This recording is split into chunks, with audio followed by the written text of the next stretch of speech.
Hello. Today is the 30th of March 2020 and thank you for tuning in. My name is Helen Thompson and I work with thompsontraining.com and theaccountancypractice.com. I've been researching the current position for many days now and fielding questions, and I know that sometimes it's easier to watch a video than read reams of information or even an exciting, beautiful colour flowchart which I've created as well. But for now, this is me ad-libbing to you to fill you in with what I know currently. So, if we start with the employer and employee situation, the government is desperately trying to keep the wheels of industry turning, or if not turning, still and able to turn again soon. So they started something called the Job Retention Scheme. It's also referred to as furloughing staff.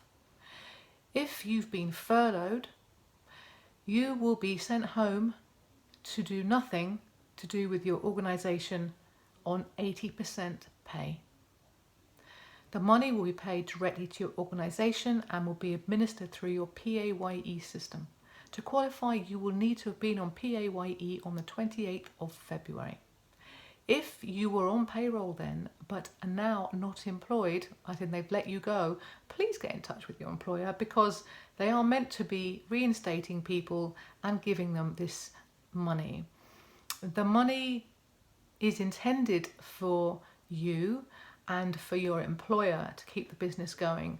They've trained you, you know your job, it would be a waste for you to go elsewhere. So they're actually paying you to stay at home.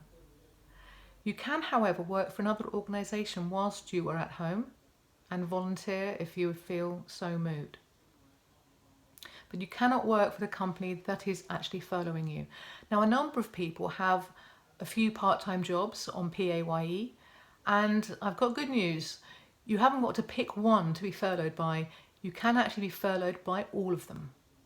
So great news, and I hope you are able to get that money because you're entitled to it.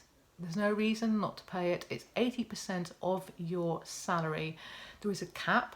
It is £2,500 a month, and that relates to about 31,000.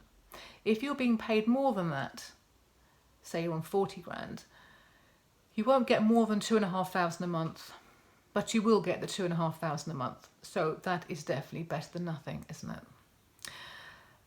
If you are a director on PAYE, you will have to use that proportion of your income to claim the benefit. Your dividends do not count at present. I can't see that that will change, but you never know. Things are changing rapidly at the moment. There's a big campaign going on because a lot of company directors pay themselves a very low salary because that's all they can guarantee, because the income fluctuates in their company. They may pay their staff a lot more, but they pay themselves a low PAYE and take, when they can, the money as taxable dividends. So do bear in mind that you will only be able to claim on your PAYE element, and that will be 80% up to £2,500 a month. When we look at the situation for agency workers or people who are working for an umbrella organisation, it's still to do with who pays your PAYE. So it's the PAYE administrator you need to contact if you're not currently working but were working on the 28th of February. They're the people that can help you. And again, it's 80% of your normal monthly salary. If you had a fluctuating salary and you're paid on a 0 hours contract and you had varying hours, they will go from February's figure most likely, but it can be averaged out. And they could pick February from last year if you were earning significantly more, or even March last year if you were earning significantly more than you've earned in March this year. So do get in touch if you want to talk about that. When we come to the options for self-employed, it's slightly different. The numbers sound the same, but they're not. So the government have offered 80% of your profit prorated over 12 months from the last year that you submitted a tax return. This means you have to have submitted a tax return. The cut-off point for tax returns up until April 2019 is usually 31st of January the year following, and therefore if you haven't submitted your tax return, please get it in. They've actually given us 4 weeks extension to get in the self-assessments. You need to have been earning more than half your income from your self-employment to qualify for the self-employed schemes. And whilst the cap is £2,500 a month, they have actually capped also the profit which is eligible for this scheme. And they've capped it at £50,000 a year profit.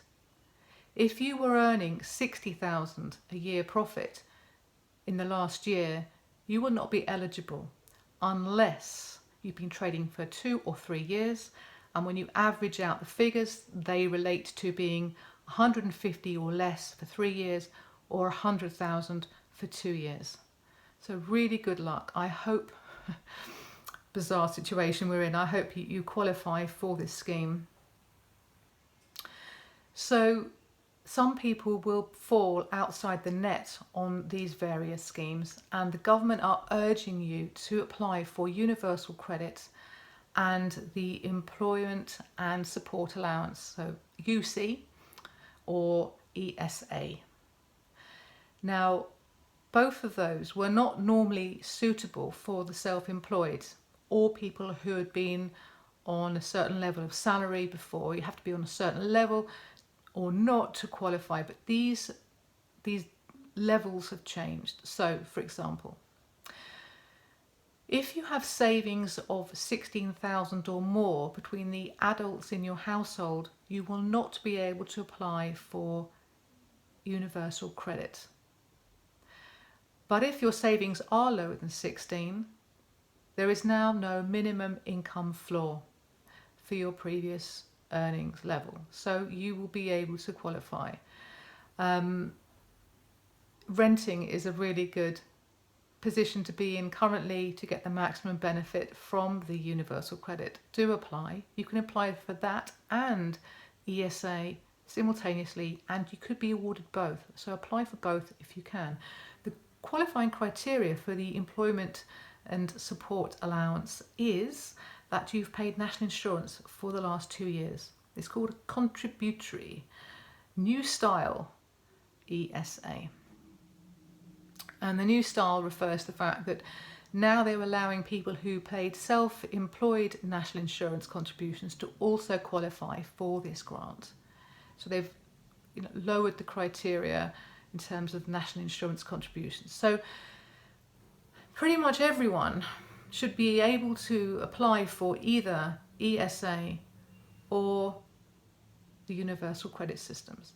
And if you or your boss or your business need to apply for a loan, you as in a self-employed person or your business need to apply for a loan, do consider the special scheme operated by the British Business Bank. It's called CBILS, CBILS, Coronavirus Business Interruption Loan Scheme. And this is providing interest-free loans for up to 12 months currently. So it's well worth looking into.